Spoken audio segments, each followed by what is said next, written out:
cõi trần ai là bể khổ vô ngần. Xin chào mọi người, hôm nay mời tất cả mọi người cùng gia đình Dương Nguyễn đi tham quan tu viện Linh Thú nha mọi người. Tu viện Linh Thú của thầy Thích Thiện Xuân ở huyện Củ Chi, thành phố Hồ Chí Minh nha.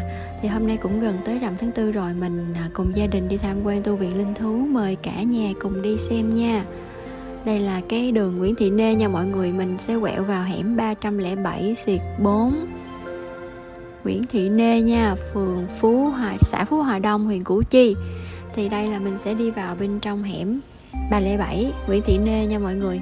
Mình đi hết cái con hẻm này mình sẽ tới tu viện Linh Thú luôn. Đường này thì cũng không rộng không hẹp, mình có thể đi xe ô tô hoặc là đi xe theo đoàn cũng được nữa mọi người. Đây là cái cổng nhỏ của tu viện. Mình đi thêm 100m nữa là mình sẽ tới cái cổng lớn. Cổng lớn thì rộng rãi hơn nha. Thì mình sẽ đi theo cái dọc hết cái bờ tường này luôn. Dọc hết cái bờ tường này là của tu viện Linh Thú luôn đó nha mọi người. Mình đi hết cái bờ tường này là sẽ tới tu viện, là tới cổng lớn luôn.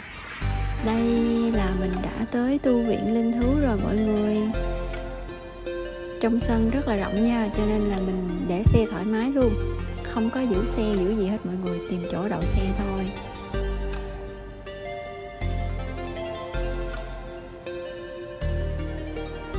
Đây là khuôn viên bên trong, bên trong tu viện mọi người. Đây là cái chỗ mà thầy trang trí vườn Lâm Tỳ Ni.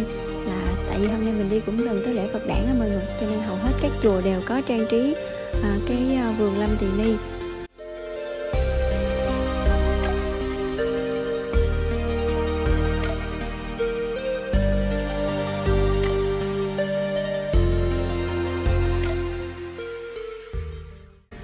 Phía bên trái vườn Lâm Tỳ Ni sẽ là bàn thờ tổ sư Đạt Ma nha mọi người. Rồi phía bên trái bàn thờ tổ nữa thì sẽ là chánh điện. Nói là chánh điện nhưng mà thực ra là bên đó là mới là cái nơi thờ Đức Bổn Sư chính đó, thì thường sẽ là chánh điện á mọi người. Ở phía ngoài thì sẽ là trang trí vườn Lâm Tỳ Ni thôi. Hôm nay mình lên là may là có thầy ở chùa mọi người. Bình thường thầy rất là bận, thầy không có ở chùa. Thầy có nhiều công tác Phật sự lắm, cho nên là nhiều khi mình đi chứ mình cũng không nghĩ là sẽ gặp được thầy nữa. Nhưng mà hôm nay may là mình lên là mình thấy thầy có ở chùa. Nhưng mà thực ra không may ở chỗ là thầy vừa tiếp xong đoàn khách này là thầy lại đi công tác Phật sự của thầy nữa rồi, cho nên là cũng không có được gặp thầy nhiều. Đây là cái không gian ở khu vực chánh điện chính đó mọi người nhìn thấy nó giống chùa quê không? Nó đơn sơ giản dị, chỉ là bàn giống như ở mình kêu là bàn thờ thôi mọi người. Thì trên bàn là kê trang trí tượng Phật, rồi chỗ đó sẽ là cái khu gian thờ chính, thì mọi người hay gọi đó là khu chánh điện thôi. Chánh điện là cái khu gian thờ chính đó mọi người. Còn lại thì xung quanh thì là bàn thờ tổ rồi thờ nhà linh là thôi, chứ không có xây cất đồ sộ nguy nga như là những cái chùa lớn khác nha. Tu viện của thầy nhìn rộng lắm mọi người, nhìn từ trước là thấy ra đằng sau, nhìn bên phải là thấy bên trái luôn. Nói chung là không có tường rào, không có gì, chỉ là cái mái tôn ở trên tre ở trên cao thôi, còn lại là bốn bề lồng gió mọi người. Nó rất là rộng luôn. Cái khuôn viên ở tu viện nó rất là rộng. Ở trong cái chánh điện, khu chánh điện là mọi người thấy là lót gạch men hết, rất là sạch sẽ nha. Và ở trong cái khu chính điện á, là khu giữa luôn á, thì có là ngoài Đức Bổn Sư còn có tượng Đức A Di Đà. Một cái điểm ấn tượng nữa là ở trong cái khuôn viên chánh điện là có 18 vị La Hán, tượng rất là lớn nha mọi người. Thì không có cái tài liệu nào mô tả hình dạng của các vị La Hán thì trông họ giống như thế nào, thì đặc biệt là để chứng minh là hình tượng của họ giống như mô tả trong nghệ thuật Trung Quốc. Những cái hình tượng La Hán đầu tiên là được vẽ bởi thiền sư Quán Hưu vào năm 891. Lúc đó thì đang cư trú ở Thành Đô. Có truyền thuyết kể rằng là các vị La Hán biết Quán Hưu là một vị họa sư tài ba, vì vậy họ đã xuất hiện trong giấc mơ của ông để yêu cầu ông vẽ chân dung của họ. Các bức tranh mô tả các vị La Hán người nước ngoài thì có lông mày rậm, đôi mắt lớn, má gồ, mũi thì cao. Hình tượng các vị La Hán đặt trong phong cảnh theo cái phong cách nghệ thuật Trung Quốc cổ đại, với cái nền là những cái cây thông và đá. Trong những cái bức họa thì các vị La Hán được khắc họa như những vị sư với trang phục nhếch nhác, lập dị, hình dung như là những người lang thang ăn xin, để làm nổi bật cái tính chất vứt bỏ những cái ham muốn trần tục sau lưng. Những hình tượng các vị La Hán do Quán Hưu tạo nên thì đã trở thành hình mẫu cho các họa sư và nghệ nhân đời sau. Dù cho mỗi đời sau thì nó sẽ có cái sự khác biệt đôi chút mọi người ha.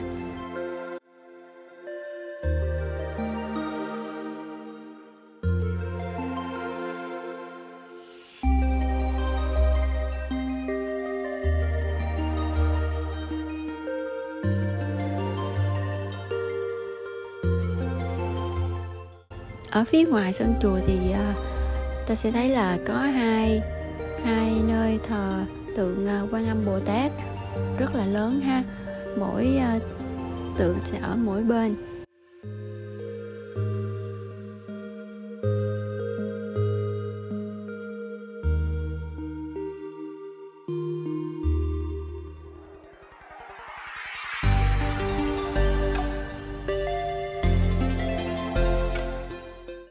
Được biết, tiền thân của tu viện Linh Thú là một ngôi thờ tam bảo của gia đình bà Cao Thị Vân, thì được xây dựng từ trước năm 1975.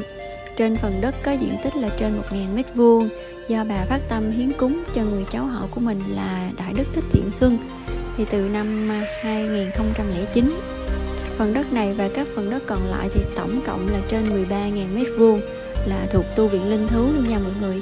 Thì Đại Đức Thích Thiện Xuân là xuất gia tu học tại chùa Linh Sơn, xã Phú Hòa Đông vào năm 1995. Vào năm 2001 thì Đại Đức thọ cụ túc giới, tốt nghiệp cử nhân thế học năm 2004, tốt nghiệp cử nhân Phật học năm 2009, và Đại Đức cũng đã hoàn thành khóa học thạc sĩ ngành quản trị kinh doanh của trường đại học EDS tại Philippines. Hiện nay thì Đại Đức đang đảm nhiệm các chức danh của giáo hội như là Ủy viên Ban Hoằng Pháp, Ủy viên Ban Hướng dẫn Phật tử Trung ương. Từ khi tiếp nhận và quản lý điều hành Phật sự tại tu viện Linh Thú đến nay thì Thầy Thích Thiện Xuân luôn đem cái sở học của mình, áp dụng lời Phật dạy, hướng dẫn Phật tử tại địa phương, xã nhà cũng như là bá tánh thập phương, biết bỏ ác làm lành, tích cực tham gia các công tác từ thiện xã hội. Vào ngày 9 tháng 5 năm 2015 thì chính thức bổ nhiệm Đại Đức Thích Thiện Xuân giữ chức vụ là trụ trì tu viện Linh Thú.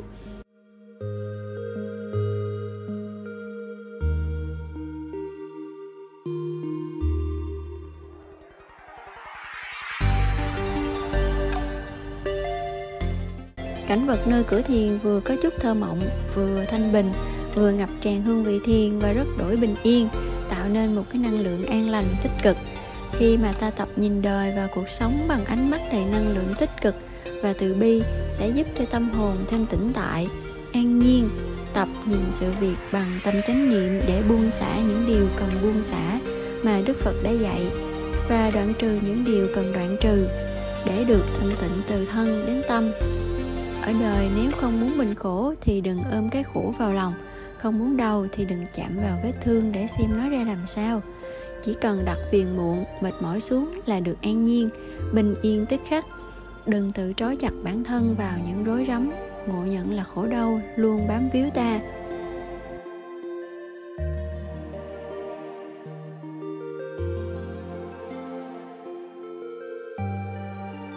Tu viện Linh Thú của thầy có một cái vườn lan rất là rộng mọi người.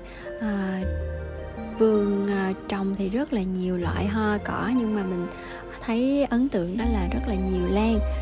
Cũng có rất là nhiều loại lan, nhưng mà hiện tại là mình thấy chỉ toàn là lá, cho nên mình cũng không phân biệt được đó là loại lan gì. Và cũng có rất là nhiều loại hoa thơm cỏ lạ mọi người. Lần đầu tiên mình nhìn thấy luôn chứ cũng không biết tên gọi nó là gì luôn. Như cái hoa màu tím thì cũng rất là lạ, rất là đẹp nè. Nhìn rất là mảnh mai nhưng cái màu nó rất là đẹp. Có lục bình ha. Rồi đây là cái vườn lan đó mọi người. Phần lớn là lan, còn lại là những cái loại cây khác. Đây là những cái cây lan, những cái chậu lan con á mọi người. thì nguyên một cái khu vườn này toàn là lan luôn. Thì đây như là lan vũ nữ thì phải, mình không biết có đúng không nữa, nhưng mà mình nhớ không lầm đây là lan vũ nữ. Còn đây là những cái chậu lan con.